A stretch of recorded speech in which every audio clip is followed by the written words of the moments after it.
A very good morning, class 7th. So today we are going to discuss about the writing skill.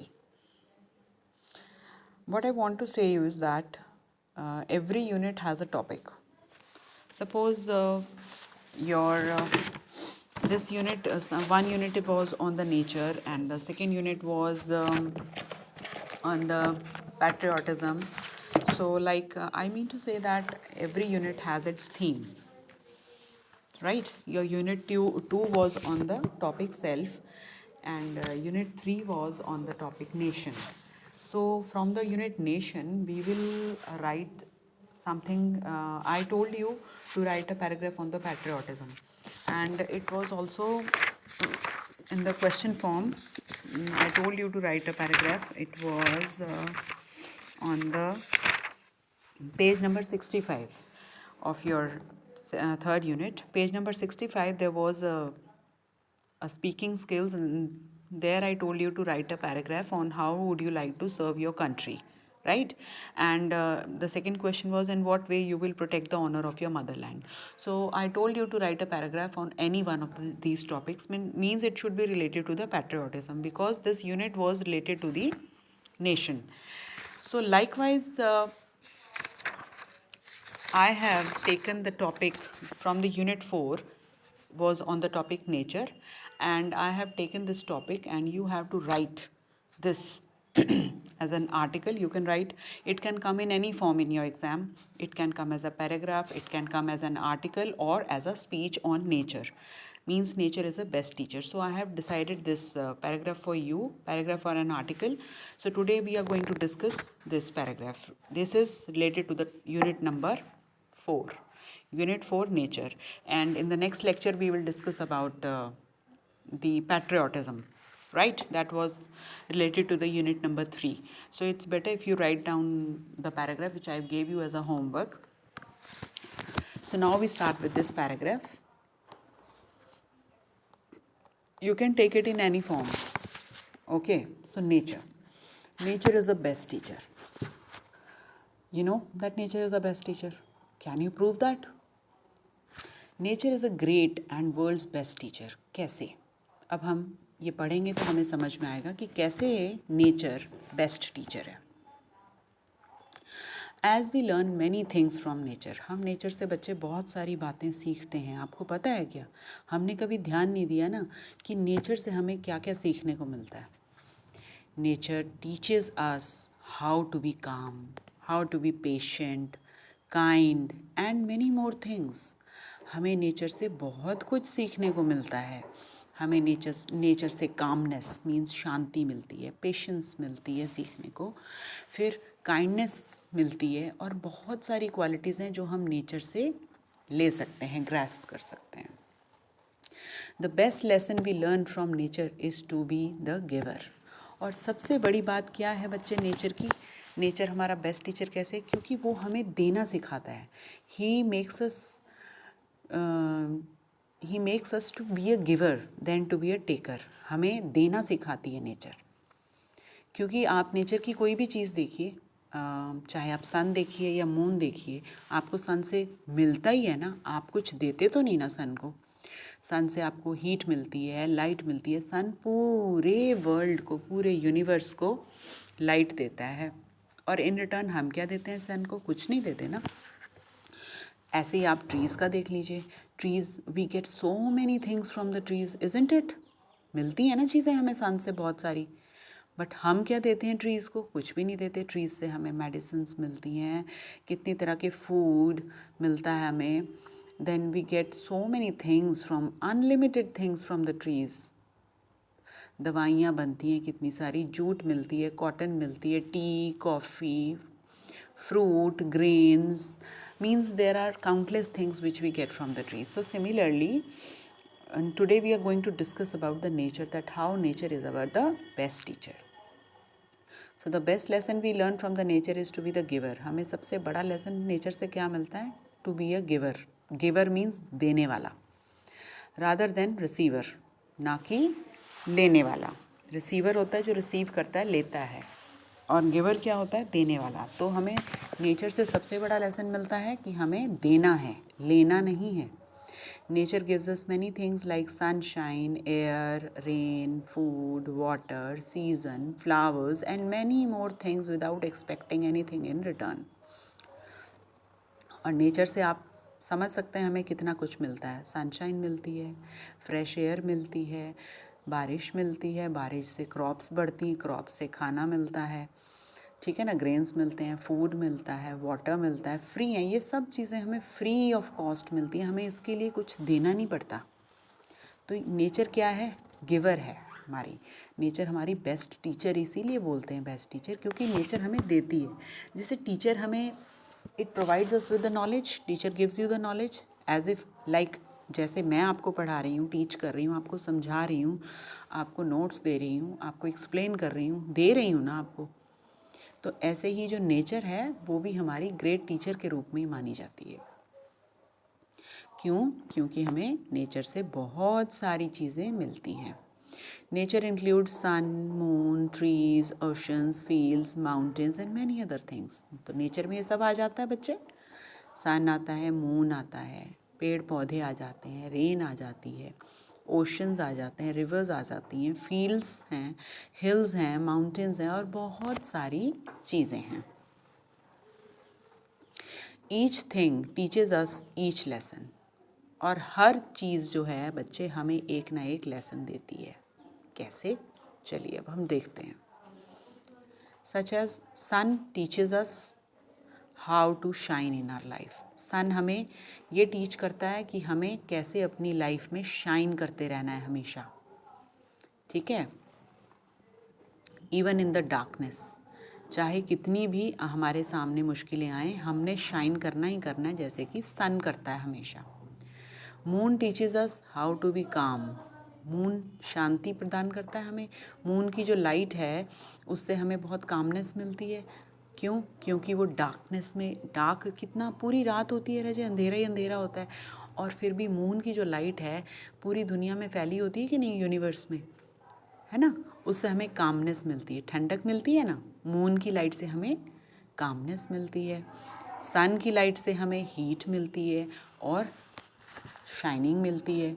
ऐसे ही moon से हमें shining के साथ साथ calmness भी मिलती है। Trees teaches us how to share our shelter. Trees तो आपको मैं क्या बताऊँ, अनलिमिटेड चीज़ें हमें देते हैं। Trees, from trees we get so many medicines, food, then shelter, there are countless things we get from the trees. Means there is not one thing that I should tell you, there are so many things. आपने second third class में एक्टिविटीज़ भी की होंगी। The things we get from the plants and trees, they are unlimited. Means आप सोच भी नहीं सकते हमें कितनी चीज़ें पेड़ पौधों से मिलती हैं। Then we come to the river. River teaches us how to move forward in our life. और रिवर से हमें क्या लेसन मिलता है कि कैसे हमें अपनी लाइफ में आगे बढ़ते जाना है, पीछे मुड़ के नहीं देखना है। और रिवर के रास्ते में आपने देखा होगा कि कई बार कितने सारे बड़े बड़े रॉक्स होते हैं ना, तो रॉक्स एक तरह से they symbolize the hurdles in our life. Means river से हमें क्या लेसन मिलता है, that we have to move forward irrespective of whatever hurdles and whatever obstacles we get in our life, we have to overcome those hurdles. Okay,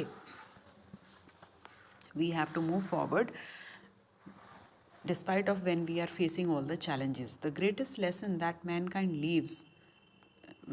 learns from the nature is how to live a life. और एक और बहुत बड़ा lesson हमें nature से मिलता है, वो क्या, कि हमें लाइफ को कैसे जीना है। It's a very big thing we learn from the nature only, since it reveals the different secrets of life. क्यों? क्योंकि जो नेचर है हमें बहुत सारे सीक्रेट्स लाइफ के बताती हैं। कैसे? Such as secrets include respect for everything within nature. क्यों? क्योंकि हमें नेचर ये सिखाती है कि हमें कैसे हर चीज़ जो हमें फ्री ऑफ कॉस्ट मिल रही है उसकी कैसे हमें रिस्पेक्ट करनी है। हमें जो हमारे नेचुरल रिसोर्सेज हैं, वाटर है, देन पेट्रोलियम है, ये सब चीज़ें जो हमें फ्री ऑफ कॉस्ट मिल रही है, हीट है, सनलाइट है, हम इनकी बिल्कुल भी इम्पोर्टेंस नहीं कर रहे, ठीक है ना। नेचुरल रिसोर्सेज में आ रहा है, वाटर आ जाता है, देन हमारी ये एनर्जी आ जाती है। हम लोग कितने पोस्टर्स बनाते हैं, save energy, save water, every drop of water, because all things are getting short with the time, because we are wasting a lot. Because हम लोग क्या है, हमारी नेचर बन जाती है कि जो चीज़ हमें फ्री ऑफ कॉस्ट मिलती है ना, हमें उस चीज़ की वैल्यू नहीं समझ में आती है जब तक कि वो बिल्कुल ही ख़त्म नहीं हो जाती है हमारे पास से। तो नेचर ये हमें बहुत बड़ा लेसन देती है कि हमें we should respect the things, respect everything which we get from the nature, because it is out of because we are getting that free of cost. That doesn't mean that it does not have any value, means it is more value, it is more invaluable, it is invaluable. How can we just take it for granted which we are getting free of cost? This is the only mental state which we need to change. So, in conclusion, the human survival has been based on the existence of nature. और अगर हम ये सोचें, अगर हम ये conclude करें कि जो हमारा सर्वाइवल है बच्चे, वो नेचर की वजह से ही हो रहा है, तो हम शायद ये सोचना शुरू कर दें कि how important are nature is, how great are nature is, कि वो हमें क्या इतना कुछ सिखा रही है। और नेचर ही हमारी बेस्ट टीचर है और बहुत ग्रेट टीचर है। ये हमें लाइफ के बारे में सिखाती है, हमें सिखाती है कि हमें कैसे एग्जिस्ट करना है बेस्ड ऑन द एग्जिस्टेंस, क्योंकि नेचर है तो हम हैं। अगर नेचर नहीं रहेगी, नेचर ख़त्म हो गई, तो हमारी ह्यूमन बींग्स की एग्जिस्टेंस भी ख़त्म हो जाएगी बच्चे। सो द नेसेसरी रिसोर्सेज हैं, जैसे हमारे फूड है, वाटर है, एयर है और एनर्जी है, पेट्रोलियम है, ये सब जो चीज़ें हैं, अगर ये ख़त्म हो गई तो हम सर्वाइव नहीं कर पाएंगे। Therefore, human actions towards nature should not be detrimental. तो हमारे जो एक्शंस होने चाहिए वो हमारे इको फ्रेंडली होने चाहिए, ना कि ऐसे होने चाहिए कि हम जो हमें रिसोर्सेज फ्री ऑफ कॉस्ट मिल रहे हैं हम उनको डिप्लीट ही करते रहें, हम उनको कम करते जा रहे हैं। ऐसा ना हो कि वो बिल्कुल ही एक्सटिंक्ट हो जाएं और हम लोग सर्वाइव ही ना कर पाएँ और हमारा भी एग्जिस्टेंस इस धरती से ख़त्म हो जाए। इससे पहले हमें we have to think, we have to take important and improve him that we have to take some preventive measures so that we can make our survival possible on this earth. So therefore human actions towards nature should not be detrimental, since its destruction directly or indirectly affect them at the present and in future. क्योंकि जो हमारा survival है, the existence of human beings, it depends upon the nature. अगर nature रहेगी means अगर greenery रहेगी, अगर crops होंगी तभी हमें मिलेगा। अगर पानी ख़त्म हो गया तो हम we cannot survive without water, we cannot survive without food, we cannot survive without air. अगर यहाँ पे आज you can see the condition of the air, how polluted it is, right. Air pollution कितनी ज़्यादा है, लैंड पोल्यूशन कितनी ज़्यादा है, वाटर पोल्यूशन कितनी ज़्यादा है। So I just want to tell you that we should take it very seriously. Now the time is running high. We should take preventive measures to stop all these types of pollution so that we can survive and we can exist on this planet, because our survival depends directly or indirectly on the nature only. अगर nature है तो हम exist करेंगे, अगर nature नहीं है तो हम एग्जिस्ट नहीं कर सकते। कल को अगर पानी ख़त्म हो जाता है तो आप ये सोचिए, आप एक दिन रह लेंगे पानी के बगैर, 2 दिन रह लेंगे, इससे ज़्यादा आप क्या करेंगे बच्चे। हमारे लिए चलो आज हमारी जनरेशन के लिए पानी है, तो हमारी कमिंग जनरेशन है उनके लिए हम क्या छोड़ के जा रहे हैं। हमने तो अपने रिसोर्सेज बिल्कुल, हम लोग रनिंग आउट हो रहे हैं अपने रिसोर्सेज से। हम इलेक्ट्रिसिटी कितनी वेस्ट करते हैं, हम पानी कितना वेस्ट करते हैं, जो भी चीज़ें हमें मिल रही हैं, हम फूड कितना वेस्ट करते हैं, हम अपनी लैंड को इतना पोल्यूट कर रहे हैं, वाटर को कर रहे हैं, एयर को कर रहे हैं, and we are not taking anything seriously. So that is what nature wants to teach us, that we should respect all the things which we are getting from it. We don't value the things which we get free of cost. The only irony is this. So this is my humble request to all of you, that you people, you children are the future of this country, future of this world. Means next generation, coming generation आप ही हैं. तो आप लोगों को ही ध्यान देना है इन बातों पे. आप लोगों को ही, अगर पेरेंट्स आपके गलती करते हैं तो आप लोगों को ही, you have to stop them. You have to means tell them. You need to instruct them if they are doing something wrong, if they are wasting some natural resources. So children can just tell their parents, or they can just teach their parents to, please don't do this, leave something for us only also. So in this, if we get serious now, only then we can exert